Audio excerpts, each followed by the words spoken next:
Hi everybody, this is Savitri of GMA classes. I am coming with class 10 mathematics chapter 6 triangles. In my previous video I had explained to you the basic proportionality theorem and its proof, and exercise 6.1 we have done it. So today I am going to explain to you the converse of BPT, converse of basic proportionality theorem and its proof. And the theorem says that converse of basic proportionality theorem or Thales theorem says that if a line divides any two sides of a triangle in the same ratio, then the line is parallel to the third side. इसके लिए हम ये करेंगे triangle ABC एक draw करेंगे triangle ABC. इस triangle ABC में let's draw a line DE. Line DE. Basic proportionality theorem में ये line DE parallel to BC था. अब पैरेलल नहीं है, line DE is just a line. Okay, अब इसने क्या बताया है, अगर ये थ्योरम में ऐसा बताया है कि AD upon DB is equal to AE upon EC बताया है. यानी this line DE divides this two sides AB and AC of this triangle in the same ratio. यानी AD upon DB is equal to AE upon EC. ये same ratio में divide कर रहा है. तो अगर डिवाइड कर रहा है तो ये लाइन जो है BC के पैरेलल होगा. That is what converse of basic proportionality theorem says. Basic proportionality theorem में क्या था, ये दोनों पैरेलल है तो ये इक्वल रेशियो में डिवाइड होगा. अब उसका जस्ट रिवर्स, अगर ये दोनों इक्वल रेशियोज में है और अगर इसके और इसके रेशियोज इक्वल हैं तो ये लाइन पैरेलल होगा. Converse of basic proportionality theorem समझ गए होंगे. अब इसको प्रूव करने के लिए हमको क्या करना चाहिए, हमको इसको कॉन्ट्राडिक्टरी मेथड में प्रूव करेंगे. आपको पता होगा कॉन्ट्राडिक्टरी मेथड क्या है. हम इसके पहले भी कॉन्ट्राडिक्टरी मेथड कर चुके हैं. कब, फर्स्ट रियल नंबर्स के चैप्टर में इरैशनैलिटी ऑफ सर्टेन नंबर्स, √3 √5 वगैरह का इरैशनैलिटी प्रूव करने के लिए हमने कॉन्ट्राडिक्टरी मेथड यूज़ किया था. याद करके देख लीजिए.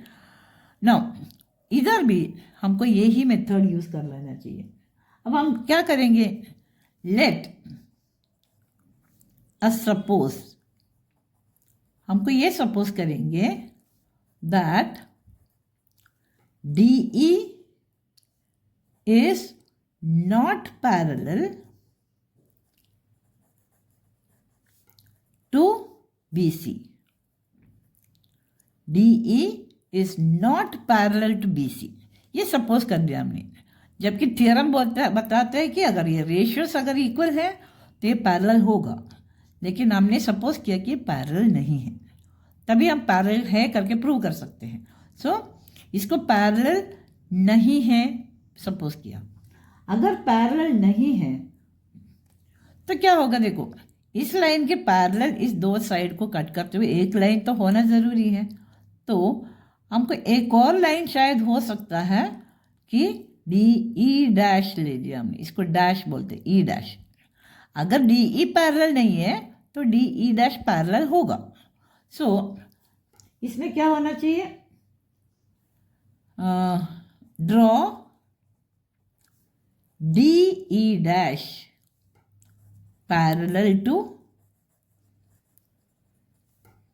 BC. DE पैरेलल नहीं है इसलिए हमने दूसरा पैरेलल लाइन ड्रॉ किया DE डैश. अब DE डैश BC के पैरेलल है. अब DE डैश BC के पैरेलल है तो क्या होगा, therefore AD upon DB will be equal to AE dash upon E dash C. ये क्या कारण है, बेसिक प्रोपोर्शनैलिटी थ्योरम है. क्योंकि अगर ये दोनों पैरेलल है तो रेशियोस इक्वल होगा. ये बेसिक प्रोपोर्शनैलिटी थ्योरम है. द रीजन इज BPT यानी basic proportionality theorem. According to basic proportionality theorem, AD upon DB is equal to AE dash upon E dash C.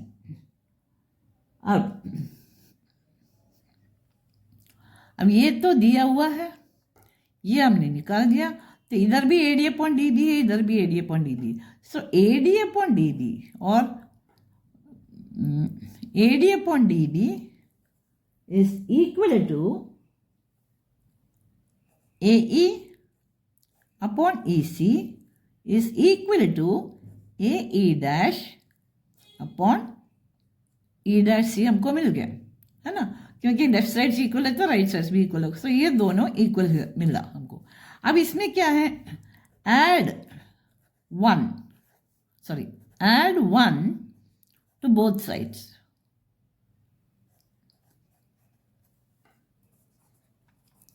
हम दोनों साइड में 1 add करेंगे तो क्या होगा, AE upon EC plus 1 is equal to, इसके साथ भी 1 ऐड करेंगे, AE dash upon E dash C plus 1। अब हम एलसीएम लेंगे तो हमको क्या मिलेगा, AE plus EC upon EC is equal to AE dash plus E dash C upon E dash C। अब फिगर में देखो, AE अपॉन EC क्या हो गया, AC।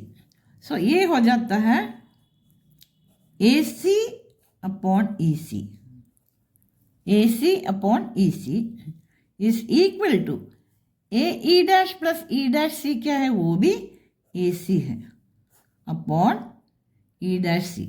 अब देखो न्यूमरेटर्स तो सेम है, इधर EC है इधर EC। अब ये दोनों इक्वल होने के लिए this is possible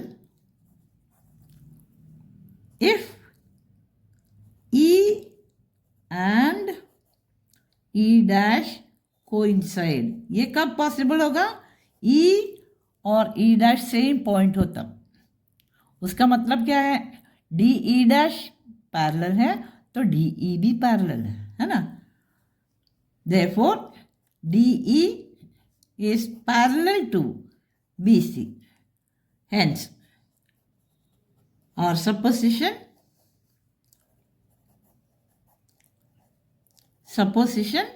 is incorrect, है ना।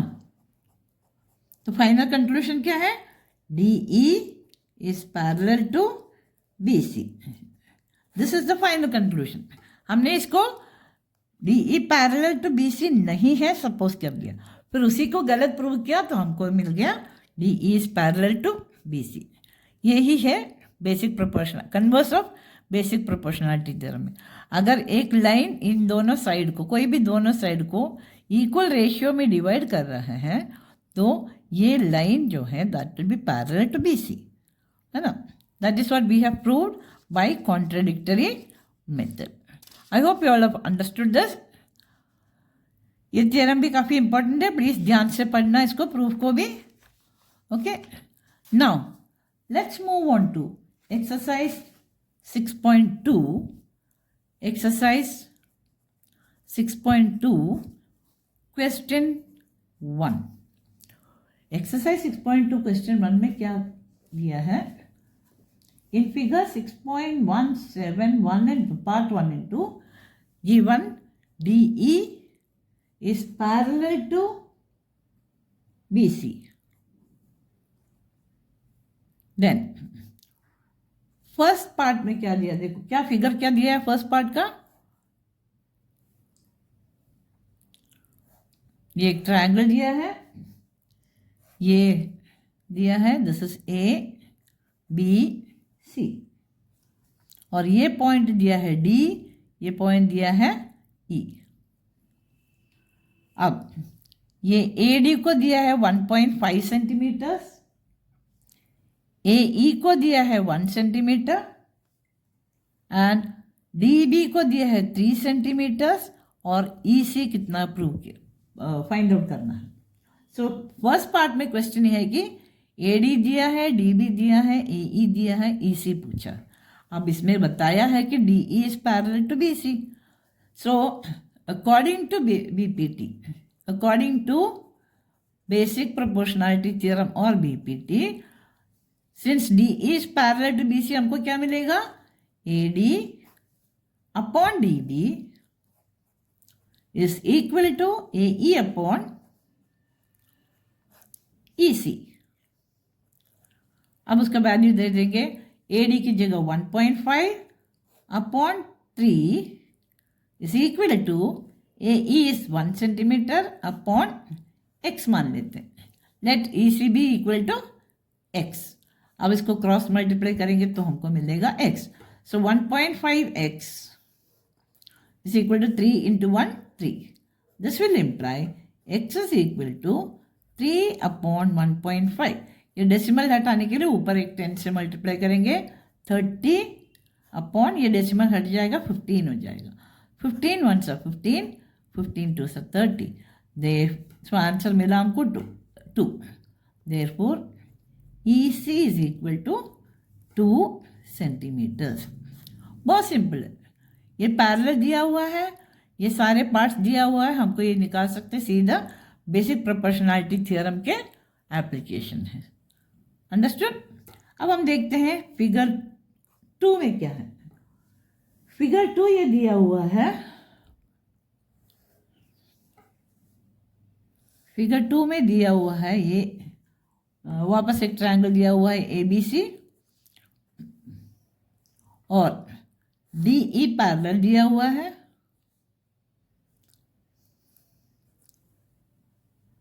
अब हमको दिया है DB को दिया है 7.2 सेंटीमीटर्स, AE को दिया है 1.8 सेंटीमीटर्स, EC को दिया है 5.4 सेंटीमीटर्स. सिंपल. AD पूछा है ना, इसमें पूछा है AD, इसको x मान लेते हैं. एग्जैक्टली द सिमिलर वे हमको सिर्फ बेसिक प्रोपोर्शनैलिटी थ्योरम के एप्लीकेशन करना है. सो इसमें क्या होता है, AD upon DB is equal to AE upon EC. What is the reason? BPT, basic proportionality theorem is the reason. अब बस वैल्यू सब्स्टिट्यूट करना. AD की जगह we have x upon DB is 7.2 is equal to AE is 1.8 upon EC is 5.4. अब cross multiply. So 5.4x is equal to 1.8 into 7.2. This will imply x is equal to 1.8 into 7.2 upon 5.4. हम ऐसे करते हैं, ये decimal और ये decimal को करते हैं. तो 18 1s are 18, 18 3s are 54 मिला. सो हमको क्या मिला अभी? 7.2, 1 into 7.2 अपॉन 3. इसको सिंप्लीफाई करेंगे तो हमको क्या मिलेगा? 3 2s are 6 बचा 1, 12 में 3 4s are 12. 2.4 सेंटीमीटर हमको मिल गया. बहुत simple. It's a direct application of basic proportionality theorem. Did you all understand, children? It's a very easy question. So अब हम करेंगे next question. Question number 2. Question number 2 में है 3 parts है. E and F are points on the sides PQ and PR respectively of triangle PQR. तो हमको इधर एक ट्रायंगल PQR ड्रॉ करना पड़ेगा. PQR ट्रायंगल PQR ड्रॉ कर दिया और E and F are 2 points. E and F are 2 points on PQ and PR respectively. For each of the following there are 3 parts given. Her part में हमको ये prove करना चाहिए कि state whether EF is parallel to QR. EF QR के parallel है क्या नहीं प्रूव कर लेना चाहिए. इसमें 3 पार्ट्स दिया हुआ है. According to the parts measurements we have to find out. अब फर्स्ट पार्ट में क्या दिया हुआ है? PE दिया हुआ है 3.9 सेंटीमीटर्स क्यू दिया हुआ है 3 सेंटीमीटर्स, पी एफ दिया हुआ है 3.6 सेंटीमीटर्स एंड एफ आर दिया हुआ है 2.4 सेंटीमीटर्स। अब हमको ये प्रूव करना है कि E F is parallel to Q R. अब हम कैसे प्रूव करेंगे? E F parallel to Q R होने के लिए P E upon E Q should be equal to P F upon F R according to basic proportionality theorem. अगर ये दोनों पैरेलल होना है तो ये रेशियोज इक्वल होना चाहिए, है ना। तो हम रेशियोज देखते हैं। P E upon E Q कितना हो गया हमको? 3.9 अपॉन 3, 3.9 अपॉन 3। हाँ, this is equal to 1.3 upon 1। 3 से कटेगा, 3 1 से 3, 3 1 से 3, 3 से 9, तो कट के 1.3 अपॉन 9 मिल गया। अब हम देखते हैं P F upon F R. P F upon F R is equal to 3.6 upon 2.4। ये डेसिमल हम काट देंगे तो 18 2s are 36, सॉरी इसमें आ जाएगा 18/12 और तुमको आ जाएगा 3/2। काटने के बाद 3/2 आ रहा है। तो देखो इधर 1.3 अपॉन 1 आया, इधर 3 अपॉन 2 आया।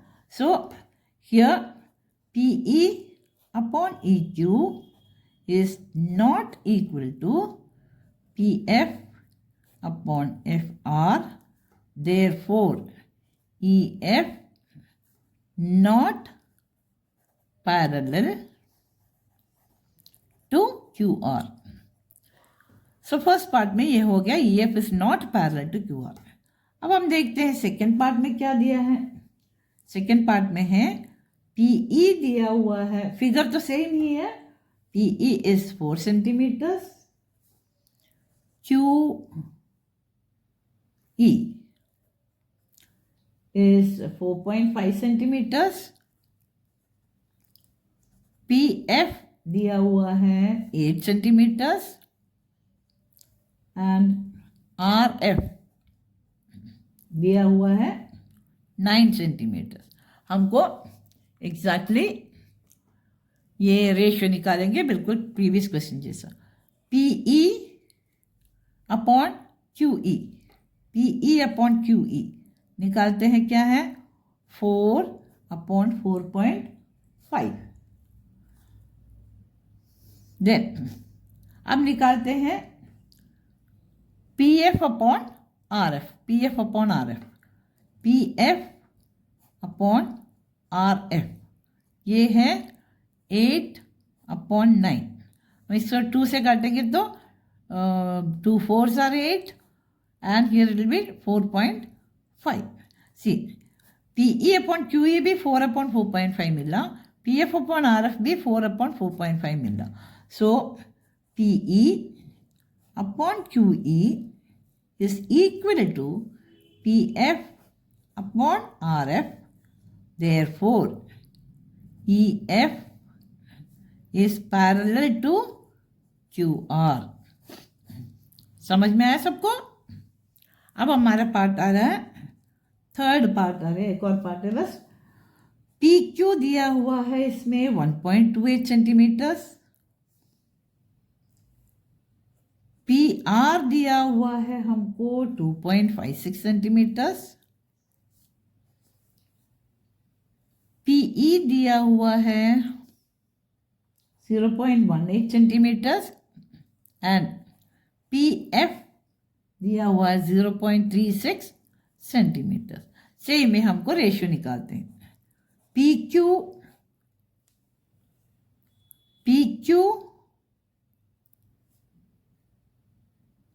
Upon PE, P Q upon PE should be equal to P R upon P F, है ना। So P Q upon P E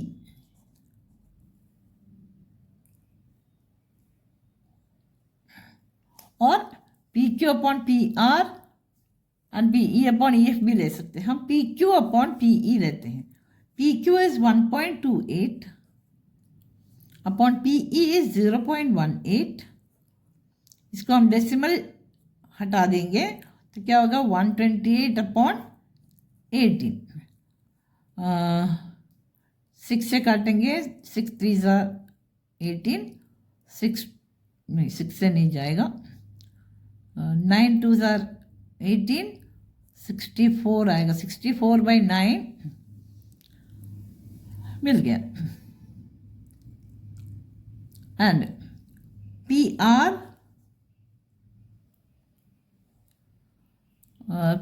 R upon P F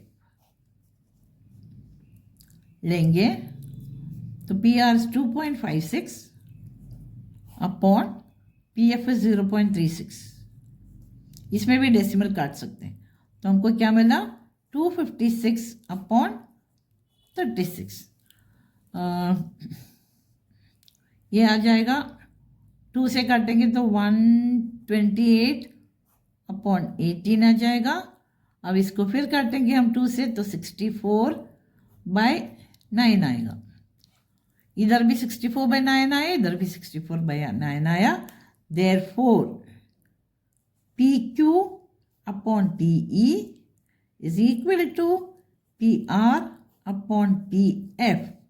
therefore क्या मिला E F parallel to Q R. This is verified. Okay. Thank you. Thanks for watching, children. Please don't forget to like, share and subscribe. And if anybody has got any difficulty, please mention it in the comment box. I'll definitely solve the questions for you. Thank you. See you. Bye-bye.